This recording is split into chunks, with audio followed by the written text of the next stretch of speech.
से फिगर सामने आ रहे हैं वो भी यही बात जो है सामने आ रही है और वो भी इसी पर मोहर लगा रही है। बहुत बहुत शुक्रिया आपका तमाम जानकारी देने के लिए। गुरसिमरन हमारे साथ जुड़ गए हैं। गुरसिमरन, एक तरफ अभी भी अगर पाकिस्तान के किसी नागरिक से या वहां का कोई एक्सपर्ट जुड़ता है उनसे सवाल करो तो वो यही कहेंगे, इसके लिए भारत को जिम्मेदार ठहराएंगे, किसी और को जिम्मेदार ठहराएंगे, लेकिन उनके पास उसका भी कोई सबूत नहीं होगा। और अब जब बीएलए की तरफ से दावे पर दावे किए जा रहे हैं तो उसके बाद भी पाकिस्तान कोई ठोस कदम क्यों नहीं उठा पा रहा है?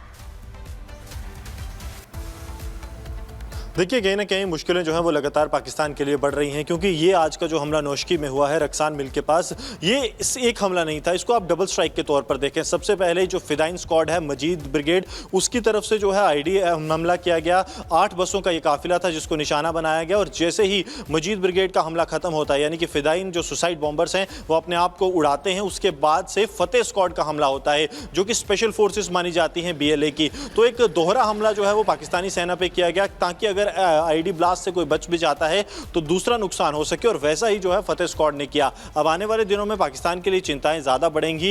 एक पाकिस्तान के पास एज है वो एयरफोर्स है, लेकिन जिस इलाके में जो बीएलए ऑपरेट करता है वहाँ पाकिस्तान के लिए एयरफोर्स भी कहीं ना कहीं कारगर साबित नहीं हो रही, क्योंकि जो मजीद ब्रिगेड है जो कि सुसाइड बॉम्बर्स हैं वो इतना समय ही नहीं देते कि आप जो है किसी भी तरह की एयरफोर्स को मोबिलाइज कर पाएँ। और उसके बाद जो स्पेशल फोर्सेस हैं वो इस तरह के इलाके को, क्योंकि बलूच के इलाके को पाकिस्तान से ज़्यादा बलूचिस्तान के लोग जानते हैं, पाकिस्तान सिर्फ उनके जो इलाका है। बिल्कुल गुरसिमरन, जिस तरीके से आप ये जानकारी दे रहे हैं और वाकई में मजीद ब्रिगेड जो है वो बीएलए की सबसे खतरनाक ब्रिगेड मानी जाती है और पाकिस्तान कुछ नहीं करता, हर बार एक्शन के नाम पर सिर्फ अपनी एयरफोर्स को उतार देता है, वो भी ग्राउंड पर करते हुए कुछ दिखती नहीं है। तो ऐसे में क्या क्या चुनौतियां और हैं पाकिस्तान के सामने, क्योंकि बीएलए अब खुलकर फ्रंट लाइन पर आ गया है और मुंह तोड़ जवाब दे रहा है, पूरी तरीके से आर पार के मूड में है।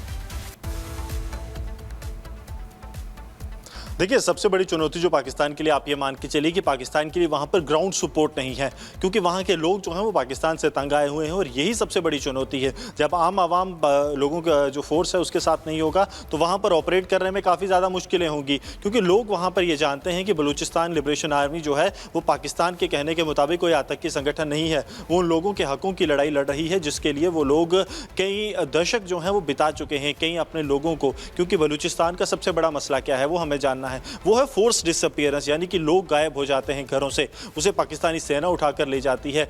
इसी सेना से वो लोग तंग आए हैं, वो उनका वो साथ नहीं देंगे।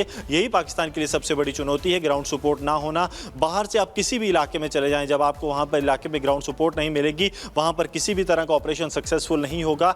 और यही कारण जो है जो पाकिस्तान के डिसएडवांटेज है, मुश्किल है, वही बलूचिस्तान लिबरेशन आर्मी के लिए स्ट्रेंथ बनी है। वहाँ के लोग उनके साथ हैं, वो उन्हें पनाह भी देते हैं, उन्हें पैसा भी देते हैं, उन्हें रहने की जगह भी देते हैं और उसके साथ साथ उन्हें ऑपरेशंस करने के लिए इंफॉर्मेशन भी देते हैं। क्योंकि 8 गाड़ियों का काफिला अगर निकल रहा है तो बलूचिस्तान लिबरेशन आर्मी तक इंफॉर्मेशन बलूचिस्तान के लोग ही पहुंचाते हैं, क्योंकि वो पाकिस्तानी सेना से तंग आए हैं। बिल्कुल, और ये 3 तस्वीरें भी आपको दिखा रहे हैं। लौटेंगे गुरसिमरन आपके पास। ये 3 तस्वीरें आप देख रहे हैं किस तरीके से 48 घंटे में एक के बाद एक हमले किए जा रहे हैं। 13 मार्च की तस्वीर, ट्रेन हाईजैक होती है बड़ी ही रणनीति के साथ, प्री प्लान तरीके से ट्रेन हाईजैक की। उसके बाद ये दूसरी तस्वीरें आप देख रहे हैं जहां दावा किया गया कि 214 पाक सैनिक ढेर कर दिए गए जिनको पहले से बंधक बनाया गया था और फिर उनको शूट किया गया।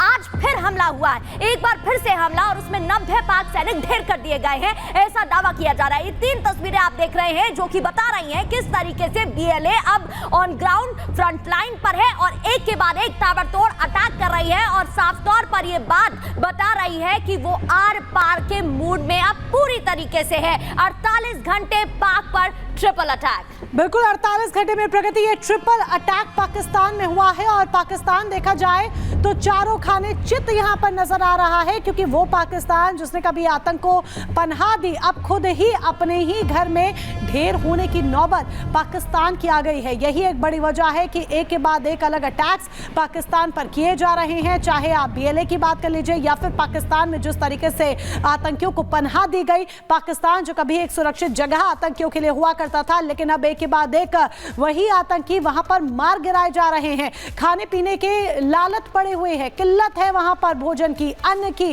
दाने दाने को पाकिस्तानी मोहताज हुए पड़े हैं। कर्ज के बोझ तले पाकिस्तान डूबा हुआ है, यानी कि चारों खाने चित होने की नौबत पाकिस्तान की आ गई है और 48 घंटे में पाक पर ट्रिपल अटैक हुआ है। डिफेंस एक्सपर्ट संजय सोई जी हमारे साथ जुड़ चुके हैं, उनसे बात करेंगे। संजय सोई सर, 48 घंटे 3 अटैक यानी कि ट्रिपल अटैक और चारों खाने देखा जाए तो पाकिस्तान चित नजर आ रहा है।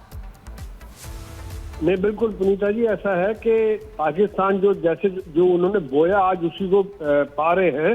जैसे उनके कर्म रहे, उनको कर्मों का फल है कि आज जो सिचुएशन है बलूचिस्तान में ये कंट्रोल से बिल्कुल बाहर है और देखा जाए तो एक के बाद एक हमले ये दिखा रहे हैं कि आज बलोच लिबरेशन आर्मी कितना ट्रेंड है, कितना मोटिवेटेड है, कितना जज्बा है उनके अंदर। और ये जज्बा वैसे नहीं आया क्योंकि बलूचिस्तान के ऊपर जो बलूच लोग हैं इनको हमेशा से ही सेकंड ग्रेड सिटीजन की तरह से ट्रीट किया गया। इनको जैसे आम आदमी से नीचा ही समझा गया।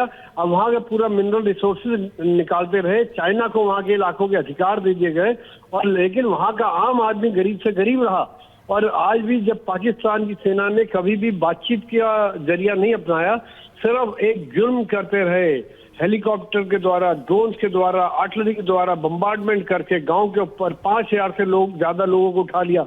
तो अब ये जब अति हो गई तब इस प्रकार के आज हमले हो रहे हैं। आज इनके फजलुर रहमान ने भी 2 हफ्ते पहले कहा था कि वहाँ बलूचिस्तान में कई इलाके ऐसे जहां पर पाकिस्तान सेना का कोई कंट्रोल नहीं है, पुलिस का कोई कंट्रोल नहीं है। और ये हकीकत है। आज देखा जाए तो जिस प्रकार से एक के बाद एक हमले हो रहे हैं और सफल हमले, प्लान तरीके से हमले हो रहे हैं। ये वैसे हमले नहीं हो रहे कि अचानक कर दिया, पूरे तरीके से सोच समझ के हमले किए जा रहे हैं और बड़ी भारी संख्या में पाकिस्तान सेना को नुकसान उठाना पड़ रहा है। आज जो सिचुएशन है आज उनके कंट्रोल से बाहर होती जा रही है, लेकिन वो बातचीत के बजाय हमेशा वो जुर्म की बात करते हैं, आम आदमियों को मारने की बातचीत करते हैं।